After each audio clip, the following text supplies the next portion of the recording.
Hello दोस्तों, आपका स्वागत है अभिवार कॉमन इंस्टीट्यूट में। मैं हूं आपका दोस्त सौरभ सिंह गौड़। आज हम चैप्टर पढ़ेंगे नेशनल इनकम। इसको रिवाइज करेंगे। तो बिना देरी करे हम स्टार्ट करते हैं वीडियो को।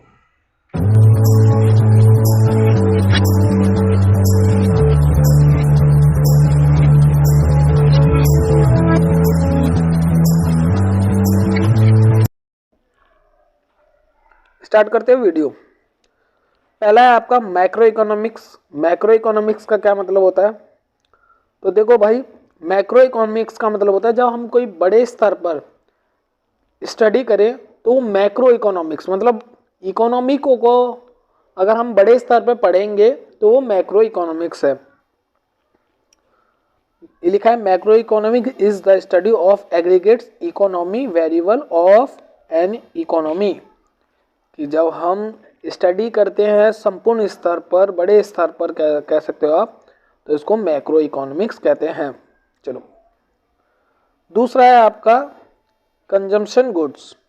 देखो दोस्तों, ये वो गुड्स होते हैं जो किसी उपभोक्ता मतलब कस्टमर को क्या सेटिफाई कर दे।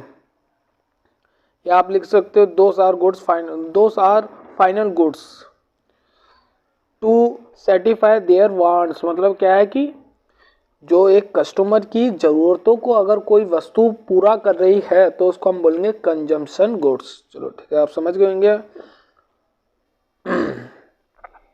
अब है आपका कैपिटल गुड्स। देखो, कैपिटल गुड्स वो गुड्स होते हैं जो कंजम्पशन गुड्स को मैन्युफैक्चर करते हैं। ठीक है, आप ऐसे एग्जाम में लिख सकते हो। कैपिटल गुड्स वो गुड्स होते हैं जो कंजम्पशन गुड्स को बनाने में हेल्प करते हैं, जैसे प्लांट एंड मशीनरी। चलो, आप समझ गए मेरी बातों को। अब है आपका फाइनल गुड्स। देखो, फाइनल गुड्स क्या होता है कि वो गुड्स होते हैं जो प्रोडक्शन लाइन के बाहर है। मैं छोटा छोटा बताते जा रहा हूँ आपको बस। ये वो गुड्स होगा जो प्रोडक्शन लाइन से बाहर होगा, जो पूरा मैन्युफैक्चर हो चुका। आप एग्जाम में ये भी लिख सकते हो, वो वस्तु जो उत्पादन से रेखा को पार कर चुकी है, जिनको मैन्युफैक्चर होना बाकी नहीं है, वो मैन्युफैक्चर हो चुकी है। जैसे एग्जांपल आप सपोज कर सकते हो, एक आइसक्रीम की फैक्ट्री है। ड्राइंग अच्छी नहीं है पर बना देता हूँ। एक आइसक्रीम की फैक्ट्री है, तो आइसक्रीम की फैक्ट्री में आपको पता है कि आइसक्रीम प्रोसेस से बनती है। जैसे पहले दूध बनाया जाए, दूध उबाला जाएगा, फिर उसको जमाया जाएगा, फिर फ्लेवर डाला जाएगा, फिर पैकिंग करके मैन्युफैक्चर हो जाएगी। तो जब ये सारे प्रोसेस पार हो जाएंगे तो वो हो जाएगा फाइनल गुड्स। अगर वो प्रोसेस के अंडर में है, जैसे मान लो दूध जम गया है मतलब फ्लेवर लगना बाकी है, तो वो अभी गुड्स क्या कहलाएगा? Intermediate goods. हाँ, एग्जाम में कभी क्वेश्चन आता है कि एक उपभोक्ता के लिए, एक कस्टमर के लिए मिल्क क्या है, तो आपको एग्जाम में क्या लिखना है? Final goods. बट अगर एक टी शॉप के लिए मिल्क क्या है, तो आपको क्या लिखना है? Intermediate goods. ये लिखा भी है एग्जाम्पल में, milk use by tea shop for selling T. ठीक है, चलो।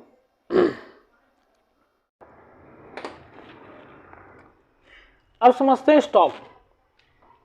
देखो, स्टॉक का मतलब होता है जब इकोनॉमी को एक पर्टिकुलर टाइम पर हम मेजर करते हैं। आप बात को समझ गए होंगे। जब हम अपनी इकोनॉमी को पर्टिकुलर टाइम पर मेजर करते हैं तो उस अवधारणा को, उस कंसेप्ट को बोलते हैं स्टॉक। आपने किताब में भी पढ़ी होगी, पहले पढ़ लो, फिर मैं अभी समझाता हूँ। इसका दूसरा भाई है फ्लो, जिसको हिंदी में बोलते हैं प्रवाह। फ्लो का मतलब होता है जब हम अपनी इकोनॉमी को पर्टिकुलर टाइम पर नहीं, एक ड्यूरिंग पीरियड पे हम अपनी इकोनॉमी को मेजर करते हैं, मापते हैं, तो उस कंसेप्ट को फ्लो कहते हैं। तो आप मेरे दोनों पॉइंट ऑफ व्यू को अभी समझ गए होंगे। अब मैं इसको अच्छे से एक्सप्लेन करता हूँ। चलो, मेरी एक कहानी सुनो। एक राम नाम का लड़का था। उसके बैंक अकाउंट में, जैसे एग्जांपल ले लेते हैं, 20/1/2022 को उसके अकाउंट में थे 40,000 रुपये। अब ऐसे ही 21 तारीख को उसके अकाउंट में हो गया 20,000 रुपये और ऐड हो गया। ऐसे ही 10 दिन उसके अकाउंट में 20 हज़ार रुपये ऐड होता रहा। अब आप थोड़ा मैथमेटिक्स कैलकुलेट करोगे तो कितना अकाउंट में इसको हो गया होगा। तो 20 को अगर मल्टीप्लाई करोगे 10 से तो 2 लाख रुपये हो गया। 40,000 उसके 20 तारीख को था, तो कहने का मतलब उसके अकाउंट में हो गया 2,40,000 रुपये। कहानियाँ मेरी सुन ली, अब सुन लो ध्यान से। आप मुझे ये बताओगे कि 20 तारीख को राम के अकाउंट में कितने रुपए था। सर राम के अकाउंट में तो पैसा 20,000 रुपये था, सॉरी 40,000 20 तारीख को। तो आपने राम के अकाउंट में 20 तारीख के बारे में स्टडी करा 20 तारीख को, तो वो 20 तारीख क्या है, एक मेजर पॉइंट ऑफ टाइम, और वो 10 दिन क्या है, एक ड्यूरिंग पीरियड। तो मेजर पॉइंट ऑफ टाइम को आप क्या कहोगे, सर हम उसको क्या कहेंगे, स्टॉक कहेंगे। और ड्यूरिंग पीरियड ऑफ टाइम को आप क्या कहोगे, सर हम उसको फ्लो कहोगे। ठीक है, अब बात समझ गए होंगे मैं आशा करता हूँ।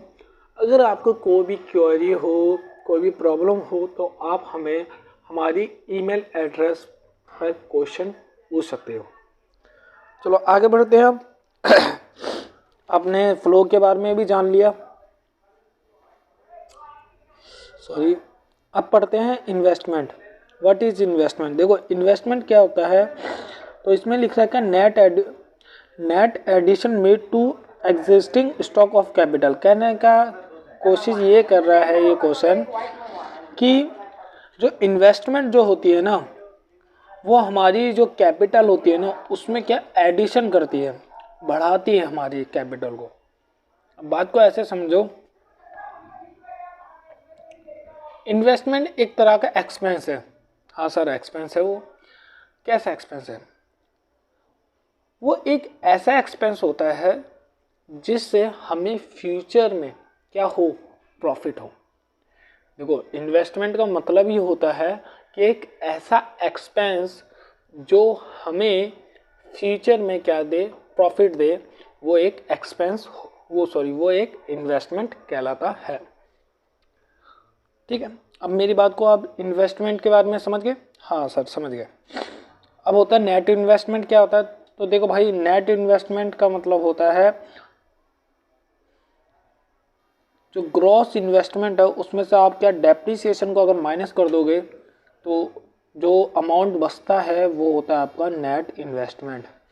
अच्छा सर समझ गए, बट ये तो बताओ डेप्रिसिएशन क्या होता है फिर। तो देखो बेटा, डेप्रिसिएशन का मतलब होता है जब किसी भी जो वस्तु होती है उसके मूल्य में क्या हो, कमी आ जाए। मूल्य, अब देखो एक वस्तु की मूल्य में कमी कब आती है, जब वो टूट जाए, फूट जाए। जैसे सपोज करो आप मोबाइल लेके आए, शोरूम से मोबाइल लेके आए और वो लाते ही टूट गया। अब ये बताओ जिस कीमत पे आपने मोबाइल खरीदा था वो उस कीमत पर बिक जाएगा? नहीं सर, नहीं बिकेगा वो। चलो ठीक है, तो डेप्रिसिएशन का मतलब क्या होता है कि किसी भी वस्तु के मूल्य में कमी आ जाना, उसकी प्राइस की वैल्यू क्या हो जाओ, डाउन हो जाना ही डेप्रिसिएशन कहलाता है। वो अदर कारण बहुत हो सकते हैं कि नेचुरल सोर्स भी हो सकते हैं, वो टूट फूट कुछ भी हो सकते हैं। ठीक है, बात को समझ गए। ठीक है, चलो आगे करते हैं। डेप्रिसिएशन समझ गए। अब समझेंगे है सबसे महत्वपूर्ण चीज, circular flow in two sector economy. देखो इकोनॉमी के 4 सेक्टर होते हैं, पहले मैं बता दूं आपको ध्यान से। 4 सेक्टर होते हैं, एक फर्म, हाउस होल्ड, और एक होता है आपका फॉरेन, और आपका प्रेजेंट। ठीक है, आप समझ गए। इनमें से मेन 2 के बारे में बात की गई है, फर्म और हाउस होल्ड। देखो इसके बीच में पैसे का कैसे फ्लो होता है और अदर फ्लो कैसे होते हैं वो इसमें हमें समझाया गया है। अब देखो ध्यान से समझना है इसको, कहानी कैसे है। देखो जब फर्म हमारा जो फर्म है और जो हाउस होल्ड है, जब हमारा फर्म हाउस होल्ड को कोई वस्तु देता है, कोई गुड्स और सर्विस देता है, लिखा है ना गुड्स और सर्विस, तो हाउस होल्ड उसको कैसे क्या देगा? तो सर उसको पैसा तो देगा, फ्री में थोड़ी लिया है, हाँ पैसा देगा। ओके, बात को समझ गए? हाँ ठीक है सर, समझ गए। अभी इन पे कोई नहीं जाना, रियल फ्लो मनी फ्लो क्या होता है वो मैं अभी बताऊंगा। पहले याद रखो कि जब फर्म हमारा हाउस होल्ड को कोई वस्तु प्रोवाइड कराता है, कोई गुड्स प्रोवाइड कराता है, तो हमारा हाउस होल्ड उसको क्या देता है? पैसे देता है, फ्री में थोड़ी लिया है उससे। ठीक है सर, समझ गए सर। अच्छा समझ गए, तो आगे चलते हैं। अब एक और कहानी सुनना। जब हमारा हाउस होल्ड उसको supply of factor of production, क्या सप्लाई ऑफ फैक्टर प्रोडक्शन कहने का मतलब, जब देखो फैक्टर प्रोडक्शन क्या होता है आपको याद रखना। एक रूल है आपका CELL, capital, entrepreneur, land and labour. ठीक है, कैपिटल, ये तो काम नहीं कर रहा अच्छे से, पहले बता देता हूँ। CELL क्या है? सेल से आपको याद रखना है फैक्टर ऑफ प्रोडक्शन। C से कैपिटल हो गया, E से एंटरप्रेन्योर, L से लैंड और L से लेबर हो गया। ये क्या होता है? Factor of production. जब हाउस होल्ड फर्म को फैक्टर ऑफ प्रोडक्शन प्रोवाइड कराता है, तो फर्म उनके बदले क्या प्रोवाइड कराता है? पैसे प्रोवाइड कराता है, पेमेंट। लिखा है ना कि पेमेंट ऑफ फैक्टर सर्विस। अच्छा ये बताओ, कैपिटल के बदले क्या मिलता है? इंटरेस्ट मिलता है सर। एंटरप्रेन्योर के साथ सर प्रॉफिट मिलता है। लैंड के बदले क्या मिलता है सर? हाँ रॉयल्टी, किराया मिलता है। और लेबर के बदले सर, लेबर के बदले क्या होता होगा? हाँ लेबर के बदले क्या होता है आपकी, क्या होता है बताओ, कमेंट करके जल्दी से बताओ। लेबर के बदले क्या होता है? सर याद नहीं आ रहा। अरे याद क्यों नहीं आएगा, याद करो। लेबर के बदले कुछ मिलता तो था, वेतन, पारिश्रमिक, सैलरी, वेजिस। ठीक है, याद आ गया। चलो, मैं अभी भूल गया था। नहीं मैं भूला नहीं था, मैं आपसे क्वेश्चन पूछ रहा था, कमेंट करें। चलो आगे बढ़ते हैं। अब पढ़ते हैं related aggregates, gross domestic product at market price पर। ठीक है, ये क्या, ध्यान से पढ़ें। It is the money value of all final goods and service products during an accounting year with in domestic territory of country. कहने का मतलब domestic product at market price का एक्चुअल मतलब होता है कि जो देश की सीमा के अंदर, जो भी देश के अंदर मैन्युफैक्चर हुआ, उस जो भी फाइनल गुड्स मैन्युफैक्चर हुआ उसको हम GDP एट मार्केट प्राइस कहेंगे। सर समझ गए, समझ गए। तो ग्रॉस नेशनल प्रोडक्ट क्या होता है सर? तो ये वो प्रोडक्ट होते हैं जो देश की सीमा और देश की सीमा के बाहर प्रोडक्शन हुआ, बट वो चीज़ हमारी क्या होनी चाहिए? वो हमारा क्या होना चाहिए? वो हमारी चीज़ से रिलेटेड होना चाहिए। कि जैसे मान लो एक कंपनी हमारी इंडिया की, टाटा, अगर वो इंडिया में प्रोडक्ट बना रही है और इंडिया के बाहर भी बना रही है, तो हम उसको ग्रॉस नेशनल प्रोडक्ट में ऐड करेंगे, क्योंकि ये कंपनी कहाँ की है? इंडिया की है, विदेश की कंपनी ही नहीं है। ठीक है सर? हाँ सर समझ गए। अब आगे बढ़ते हैं। अब ये net factor income from abroad कह रहा है कि net factor income from abroad का मतलब क्या होता है? कि देखो ध्यान से इसको बात को समझना। जिन लोगों ने हमारी देश के अंदर, मान लो देश के लोग नहीं है, जैसे मान लो कोई पाकिस्तान का बंदा है, वो हमारे इंडिया के अंदर, नक्शा बना लेता हूँ थोड़ा सा, ये हमारी इंडिया है, सॉरी माफ़ करना, ऐसे ही है लगभग, ये हमारी इंडिया है। इंडिया के अंदर पाकिस्तान के लोगों ने क्या कमाया? पैसा कमाया। और एक इंडिया के पर्सन ने अमेरिका में क्या पैसा कमाया। तो मान लो पाकिस्तान के बंदे ने इंडिया में रहकर 40 रुपये कमाए और इंडिया के बंदे ने अमेरिका में रहकर 50 रुपये कमाए, तो उनका net factor income from abroad कितना होगा। तो ध्यान से रखना, 50 में से 40 माइनस कर देना तो बचेगा 10 रुपये। तो ये क्या है, नेट फैक्टर फ्रॉम अब्रॉड। चलो समझ गए सर, समझ गए। हाँ, components of net factor income from abroad क्या होता है, तो ध्यान से सुनना। आपको क्या याद रखना, वही जो फैक्टर इनकम के हमने 4 पॉइंट पढ़े थे। एक एम्प्लॉय की सैलरी होगी, दूसरा क्या होगा सर, दूसरा होगा प्रॉपर्टी एंड इंटरप्रेन्योर, वही प्रॉफिट वाला पॉइंट, और किराया, रॉयल्टी, एक्सेट्रा, ये सब चीज़ क्या होगी, component of net factor in from abroad. हाँ सर, समझ गए। इसके फॉर्मूले याद रखना है दोस्तों। अरे यार 2 मिनट रुकना, इसको सेव करूँ। देखो एनएनपी कैसे निकलेगा, जब जीएनपी में से माइनस कर दो डेप्रिसिएशन। एनडीपी कैसे निकलेगा, जब जीडीपी में से माइनस कर दो डेप्रिसिएशन। ये आप बात को समझ गए होंगे। हाँ सर, समझ गए। अब आगे बताओ, आगे क्या बताऊँ मैं, आगे तो बहुत चीज़ है। ये अब मैं चाहता हूँ, मेरे को लगता है कि आपको ये सारे फॉर्मूले पता होंगे, तो मैं इसको अभी स्किप करता हूँ। ये पीडीएफ आपको हमारे टेलीग्राम ग्रुप पे मिल जाएगी, जाके वहाँ से भी डाउनलोड कर सकते हैं।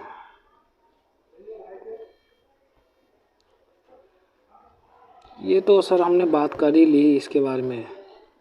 Concept of domestic economic territory, ये तो बात कर ली कि वही वस्तु जो हमारे देश के अंदर अगर जिसका निर्माण हो रहा है, तो उसको डोमेस्टिक इनकम में हम कैलकुलेट करेंगे, चाहे वो बंदा हमारा देश का हो चाहे देश के बाहर का हो। अगर वो देश हमारे देश के अंदर कर रहा है तो हम उसको डोमेस्टिक इनकम में, डोमेस्टिक में हम उसको जोड़ेंगे। हाँ सर, समझ गए। ये तो डोमेस्टिक टेरिटरी के अंदर अगर कोई प्रोडक्ट बना रहा है तो।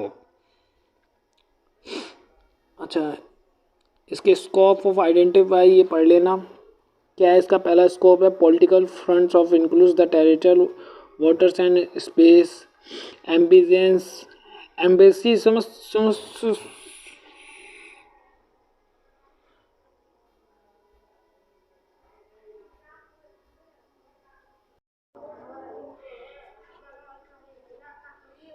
कंसेप्ट ऑफ डोमेस्टिक टेरिटरी, इसका मतलब होता है कि जो हमारी टेरिटरी के अंदर, चाहे हमारा देश का बंदा हो या देश के बाहर का बंदा हो, दोनों अगर प्रोडक्ट बना रहे हैं हमारे देश की टेरिटरी के अंदर, तो उसको हम डोमेस्टिक इनकम या डोमेस्टिक इकोनॉमिक्स में ऐड करेंगे। हाँ सर, समझ गए, इसको समझ गए। अब दूसरा ये बताओ सर, क्या होता है ये स्कोप आइडेंटिफाइड एज। देखो इसका मतलब होता है कि क्या हमारे इकोनॉमिक्स के क्या क्या क्षेत्र हैं। तो पहला है political fronts and including territorial waters and air space embassies military base etcetera, ये भी लोकेटेड फ्रॉम अब्रॉड, जो भी विदेश में हमारे एम्बेसीज है, मिलिट्री बेस है, ये सारे क्या है हमारे, ये हमारे देश के बाहर है, टेरिटरी के बाहर है ये सब चीज़। शिप भी हो गया, फिशिंग फेस्टिवल, ये लिखा है ना सर, हाँ लिखा हुआ है। तो ये क्या होता है, ये हमारे देश के टेरिटरी से बाहर होते हैं, पर इनको हम ग्रॉस नेशनल प्रोडक्ट में इसको हम ऐड करते हैं, क्योंकि ये हमारे देश के लोग हैं, देश के प्रति करते हैं कार्य।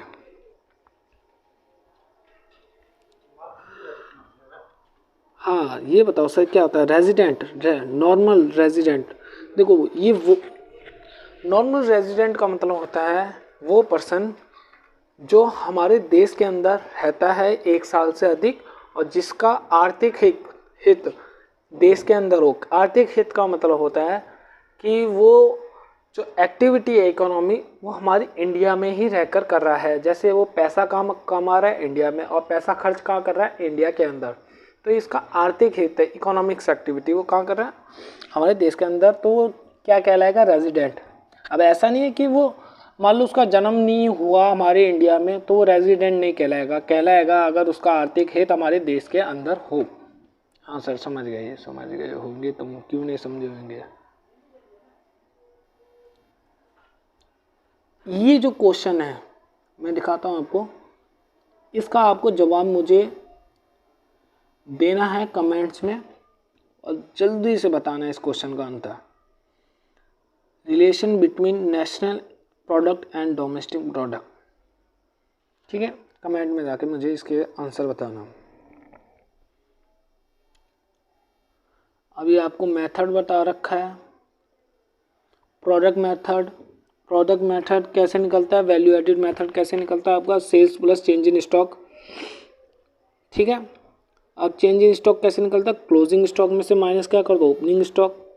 वैल्यू ऑफ आउटपुट कैसे निकलता है, जो इंटरमीडिएट कंजप्शन है उसे ही हम क्या वैल्यू ऑफ आउटपुट या ग्रॉस वैल्यू एडिड भी कहते हैं, ठीक है। इसका फॉर्मूला, अच्छा हाँ इतना याद रखना, इससे क्या निकलता है, GDP एट MP, हाँ ठीक है। चलो आगे,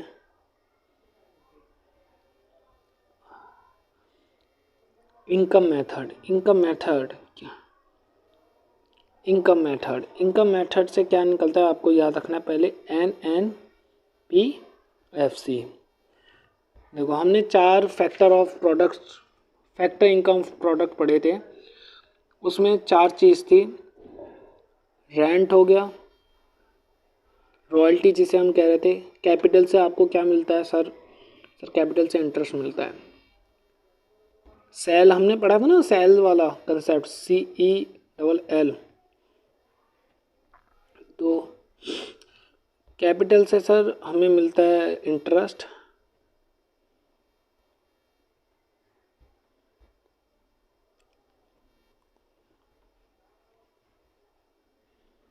अरे यार कैपिटल से इंटरेस्ट मिलता है, लैंड से हमें रॉयल्टी मिलती है या रेंट भी बोल लो, लेबर से हमें वेजेस मिलता है और इंटरप्रेन्योर से हमें मिलता है सर प्रॉफिट, ठीक है। ये कंसेप्ट याद रखना। देखो ये फॉर्मूला इसमें लगेगा, कैसे देखो, पहला आपका आ जाएगा एम्प्लॉय की सैलरी, ठीक है। दूसरा आपका क्या आ जाएगा, ऑपरेटिंग सरप्लस,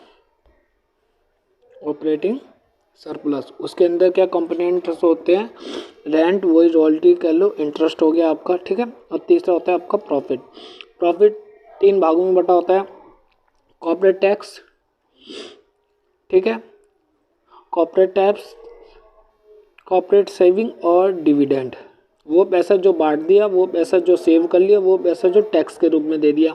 अगर इन तीनों को जोड़ दोगे तो आपका प्रॉफिट निकल जाएगा। प्रॉफिट, इंटरेस्ट और रेंट को और आपका वो आप एम्प्लॉय की सैलरी को, आप 4 चीज़ को जोड़ दोगे और साथ में आप मिक्स इनकम को अगर जोड़ दोगे तो आपका नेशनल इनकम का फॉर्मूला बन जाएगा, ठीक है सर, समझ गया। आगे बताओ सर, आगे बताता हूँ। एक्सपेंडिचर मेथड का देखो, इसमें क्या चीज़ याद रखना, एक्सपेंस का मतलब होता है एक्सपेंस का मतलब खर्चा। तो देखो 2 मेन सेक्टर ज़्यादा खर्चा करते हैं, एक होता है गवर्नमेंट, एक होता है प्राइवेट। गवर्नमेंट जब खर्चा करते हैं तो उसको बोलते हैं गवर्नमेंट फाइनल कंजप्शन एक्सपेंडिचर, जब हम लोग खर्चा करते हैं तो उसको बोलते हैं प्राइवेट फाइनल कंजप्शन एक्सपेंडिचर। और तीसरा आपका नेट एक्सपोर्ट का मतलब क्या होता है सर, नेट एक्सपोर्ट का मतलब होता है X-M। ये X-M का मतलब क्या है सर, देखो एक्सपोर्ट की स्पेलिंग क्या होती है, एक्सपोर्ट, अच्छा एक्सपोर्ट का मीनिंग क्या होता है, जब हम दूसरे देश को माल बेचते हैं तो उसको एक्सपोर्ट कहते हैं। अच्छा इंपोर्ट का मतलब क्या होता है सर, इंपोर्ट का मतलब होता है जब हम दूसरे देश से सामान खरीदते हैं, एक्सपोर्ट में बेचते हैं, इंपोर्ट में खरीदते हैं। तो इकोनॉमिक्स वालों ने, जो इकोनॉमिक्स के प्रोफेसर थे, उन्होंने क्या करा, उन्होंने क्या करा कि ये और ये वाली लाइन जो है ये ज़्यादा अच्छी लगी, एक्स और एम का ही फॉर्मूला बना दिया। उन्होंने ई और आई को इग्नोर कर दिया, क्योंकि ई और आई थोड़ा एक जैसा लगता है, तो उन्होंने एक्स और एम लिया। एक्स से हो गया एक्सपोर्ट, एम से हो गया इंपोर्ट। जब हम एक्सपोर्ट से इंपोर्ट माइनस कर देते हैं तो हमारा नेट एक्सपोर्ट बचता है। हाँ सर समझ गए ना, हाँ। और चौथा आपका ग्रॉस डोमेस्टिक कैपिटल फॉर्मेशन, मतलब इसको एक तरह का इन्वेस्टमेंट कह सकते हो। ये पहला इन्वेस्टमेंट होता है gross domestic fix capital formation. इसमें क्या होता है, आपका जो एक्सपोर्ट होता है, सॉरी, जो डोमेस्टिक इन्वेस्टमेंट होती है उसको ऐड करते हैं और साथ में चेंज इन स्टॉक को ऐड करते हैं, तो आपका क्या हो जाता है, ग्रॉस डोमेस्टिक कैपिटल फॉर्मेशन। हाँ सर, समझ गए। जब इन चारों आइटम को जब आप जोड़ोगे तो आपका क्या बन जाएगा, एक्सपेंडिचर मेथड। हाँ ठीक है, आगे बताओ सर, आगे क्या बताऊँ मैं, चैप्टर तो ख़त्म। क्या सर जल्दी ख़त्म हो गया? नहीं हुआ, अभी तो 1 नंबर के क्वेश्चन है। तो पहला क्वेश्चन है आपका, आपकी स्क्रीन पे। तो पहला क्वेश्चन है, when will be the domestic income be greater than the national income. कह रहा है कि आपकी डोमेस्टिक इनकम कब अधिक होएगी नेशनल इनकम से। तो लॉजिकली वाली बात है कि डोमेस्टिक इनकम कब अधिक होएगी, जब हमारे नेट फैक्टर क्या हो, फ्रॉम एब्रोड से क्या हो, नेगेटिव हो, तो आपके डोमेस्टिक इनकम ग्रेटर देन होगी नेशनल इनकम से। हाँ सर, समझ गए। दूसरा, what is national disposal income. कह रहा है कि नेशनल इनकम के बारे में अच्छे से पूछ रहा है कि होता क्या है। तो क्या बोलोगे, तो लिखना है आपको, it is the income which is available to the whole economic spending और डिस्पोजल। ठीक है, कहने का मतलब है कि जब कोई देश का पर्सन जब किसी भी, चाहे देश के बाहर चाहे देश के अंदर, इनकम जनरेट करे तो नेशनल डिस्पोजल इनकम कहेंगे इसको। हाँ सर, समझ गए। तीसरा क्वेश्चन क्या है, what must be added to domestic factor income to obtain national income. कह रहा है कि ये बताओ कि जो डोमेस्टिक इनकम के जो फैक्टर होते हैं उससे हमें नेशनल इनकम, मतलब नेशनल इनकम क्या प्राप्त होता है। तो आपको क्या लिखना है, net factor income from abroad. बिल्कुल सही। चौथा क्वेश्चन आपका है, explain the meaning of non market activity. Non market activity क्या होता है, देखो मैं आंसर बताता हूँ। Non marketing activity refers to requiring of many final goods and servicing not through regular market transaction. कहने का मतलब क्या है, नॉन मार्केट एक्टिविटी का मतलब होता है कि वो एक्टिविटी जो मार्केट से रिलेटेड नहीं होती। मार्केट में क्या होता है कि वस्तु का जल्दी निर्माण होता है और सेल होता है, सेल एंड परचेज होता है। अगर ये एक्टिविटी नहीं होगी तो ये नॉन मार्केटिंग एक्टिविटी कहलाएगा। तो एग्जांपल में इसमें और कुछ दे रखा है, vegetable grow in the backward of this is house. कह रहा है कि जब आप फसल घर के अंदर उगाते हो तो ये नॉन मार्केटिंग एक्टिविटी है, क्योंकि ये मार्केट से थोड़ी खरीद रहे हो आप। मैंने आपको वैसे भी बता दिया कि नॉन मार्केट एक्टिविटी वो एक्टिविटी होती है जिसमें हम सेल एंड परचेस करें। अब तुम घर के अंदर ही फसल उगा रहे हो तो कहाँ से तुम मार्केट में सेल एंड परचेस, कहाँ परचेस थोड़ी कर रहे हो, नहीं कर पा रहे, तो नॉन मार्केटिंग एक्टिविटी होगी। अच्छा, अब पांचवा होता है, डिफाइन नॉमिनल जीएनपी। जीएनपी का मतलब क्या होता है, ग्रॉस नेशनल प्रोडक्ट।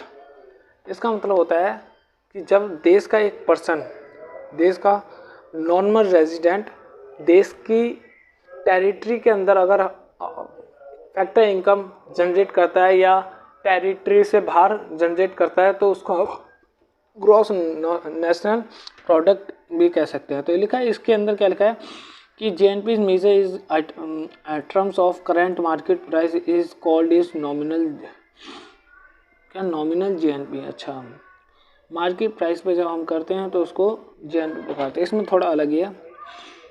अच्छा सॉरी, नॉमिनल, मैंने क्वेश्चन ध्यान दें, नॉमिनल जीएनपी पूछा था। रियल जीएनपी क्या होगा, जब हम अपने जीएनपी के कंपोनेंट को क्या कांस्टेंट प्राइस पर बेस ईयर पे निकालते हैं तो उसको बोलते हैं रियल जीएनपी। ठीक है। सातवां, meaning of real flow. Real flow का क्या मतलब होता है कि तो आपको क्या लिखना है, वो फ्लो जिसमें, वो प्रवाह ऐसे कह सकते हो, वो फ्लो जिसमें कैश की कोई भी ट्रांजैक्शन नहीं होती। ठीक है, सिंपल ये लिखना है आपको। डिफाइन मनी फ्लो, ये वो ट्रांजैक्शन होती है जिसमें मनी की ट्रांजैक्शन होती रहती है। हाँ सर समझ गए। अब ये क्वेश्चन है आपका, ये सारे क्वेश्चन है, ये आपको हमने भेज दिए हैं। अगर कोई भी क्वेरी हो तो हमसे ज़रूर संपर्क करें, हमारी ईमेल आईडी आपको दे रखी है।